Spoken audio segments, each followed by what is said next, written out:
Market లో invest చేసి మీ డబ్బులు డబుల్ చేసుకోవాలనుకుంటున్నారా? సుందరరామిరెడ్డి గారి లైవ్ సెమినార్ కి అటెండ్ అవ్వండి. నమస్తే, welcome back to Suman TV. నేను మీ సంజయ్. పహల్గామ్ ఇన్సిడెంట్ జరిగి 10 రోజులు కావస్తున్నా సరే 2 రోజుల క్రితం నిన్న జరిగిన కళ్ళ ముందు జరిగినట్టే అనిపిస్తోంది. అసలు అంత వినాశనం సృష్టించిన పాక్ పై యుద్ధం ప్రకటించడానికి భారత్ అనేది చాలా సిద్ధంగా ఉంది. యుద్ధం ఈ రోజు రేపా అనే సందిగ్ధంలో ఉన్నప్పుడు అసలు యుద్ధం జరిగితే భారత్లో ఎక్కడ డ్యామేజ్ అయ్యే అవకాశం ఎక్కువ ఉందంటారు? అండ్ అంతేకాకుండా ఈ ఒకవేళ యుద్ధం ప్రారంభమైతే మన భారత్కి ఎలాంటి నష్టాలు చేకూరుతాయి, పాక్కి ఎలాంటి నష్టాలు చేకూరుతాయి అనే విషయాలపై చర్చించడానికి ఈరోజు మనతో పాటు ఉన్నారు తెలంగాణ హైకోర్టు అడ్వకేట్ వెంకట శెట్టి గారు. మరి సార్తో మాట్లాడి కొన్ని విషయాలు తెలుసుకుందాం. నమస్తే సార్. నమస్తే సార్. పాక్ పై యుద్ధం ఈ రోజా రేపా అనే సస్పెన్స్ లో ఉంది. ఒకవేళ యుద్ధం మొదలవ్వకుంటే శాంతి భద్రతల కోసం సంథింగ్ ఏదైనా చర్చలు జరిగి యుద్ధం జరగకుంటే ఓకే. ఒకవేళ యుద్ధం జరిగితే విజయం అనేది భారత్కి కైవసం అవుతుందని మనకి పూర్తి నమ్మకం ఉంది.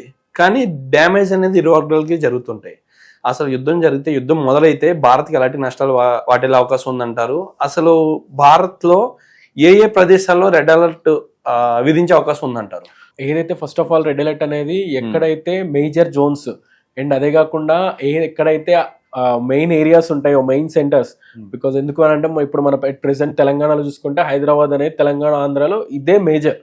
సో ఏదైతే ఇట్లాంటి క్రౌడ్ ఉన్న ఏరియాస్ అండ్ క్రౌడ్ ఉన్న ప్లేసెస్ వాళ్ళు చూసుకొని టార్గెట్ చేసుకుంటారు అనమాట. నార్మల్ గా చూసుకుంటే మనం నార్మల్ గా చాలా మంది ఏమనుకుంటారంటే యుద్ధం అనగానే బార్డర్స్ లోనే జరుగుతాయేమో, అండ్ అదే కాకుండా ఎక్కడైతే జమ్మూ కాశ్మీర్ లో పైల్గామ్ ఏరియాస్ లో కానీ లేదైతే ఆ నియర్ బై ఏరియాస్ లో వేస్తే ఏమో, ఏదైతే మన అనుభవం గురించి మాట్లాడుకున్నా అక్కడే వేస్తారేమో అనుకుంటారు చాలా మంది. బట్ అది చాలా రాంగ్ అనమాట. వాళ్ళు టార్గెట్ చేసేది మెయిన్ ఏరియాస్ ని. ఎక్కడైతే రెడ్ అలర్ట్, ఇప్పుడు ఏదైతే గవర్నమెంట్ గానీ ఒక రెడ్ అలర్ట్ ప్లేసెస్ కూడా రిలీజ్ చేయడం జరిగింది, అందులో హైదరాబాద్ కూడా ఉండడం జరిగింది.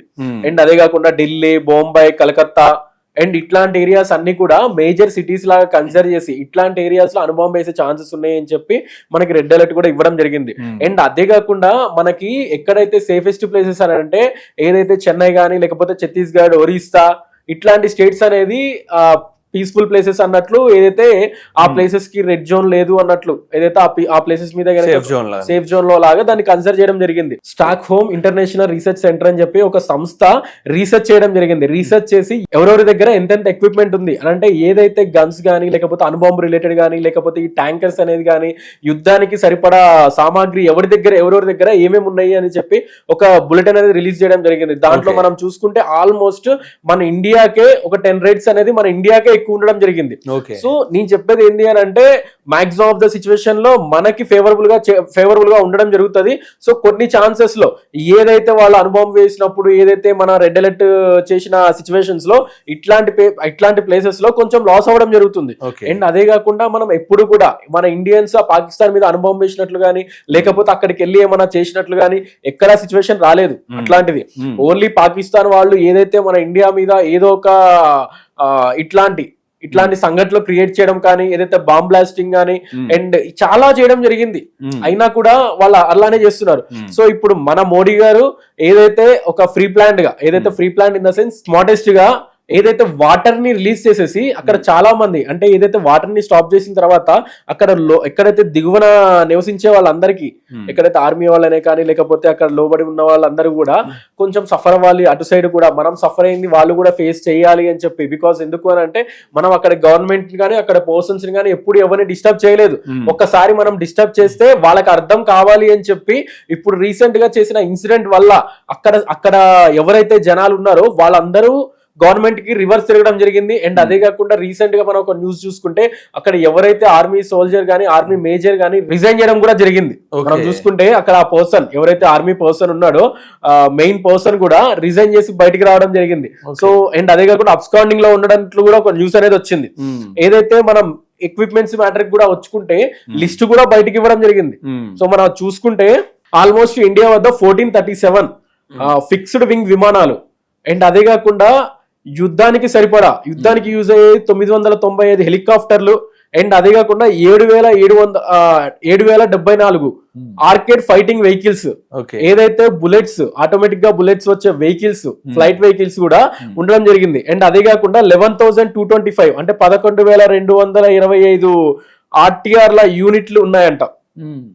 అండ్ అదే కాకుండా క్లియర్ గా మెన్షన్ చేయడం జరిగింది. ఏంది అని అంటే ల్యాండ్ బేస్డ్ న్యూక్లియర్ మిసైల్స్ కూడా మన దేశంలో ఎక్కువగా ఉన్నాయి. పాకిస్తాన్ వాళ్ళకంటే ఎక్కువగా మన దగ్గర ల్యాండ్ బేస్డ్ న్యూక్లియర్స్ కూడా మన దగ్గర ఉన్నాయంట. ఓకే. అండ్ పాకిస్తాన్ చూసుకుంటే ఆల్మోస్ట్ 6.6 lakhs సైనిక సిబ్బంది చూసుకుంటే 6.6 lakhs సైనిక సిబ్బంది ఉన్నారు. మన దగ్గర 14.75 lakhs మెంబర్స్ ఉన్నారు. ఎవరైతే సోల్జర్స్ గానీ లేకపోతే అందుట్లోనే ఇంటెలిజెన్స్ డిపార్ట్మెంట్స్ ఎవరైతే ఉన్నారో పారామిలిటరీ పోలీసులు అంటారు కదా, వాళ్ళు కూడా 16.6 మెంబర్స్ ఉన్నారు. 60% మనకే ఎక్కువ ఉన్నారు. అంటే 14.75 lakhs military persons, paramilitary 16.75 lakhs.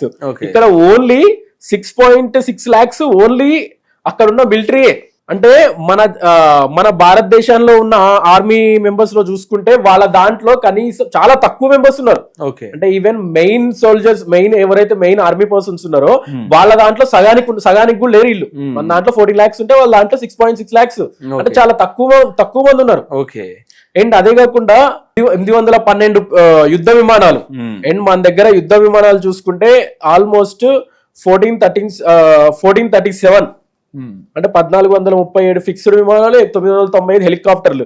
కానీ వీళ్ళ దగ్గర ఓన్లీ 322 హెలికాప్టర్లు, అండ్ అదే కాకుండా 6137 ఏఎఫ్లు, అండ్ 4619 ఆర్టిలరీ యూనిట్లు ఉన్నాయి.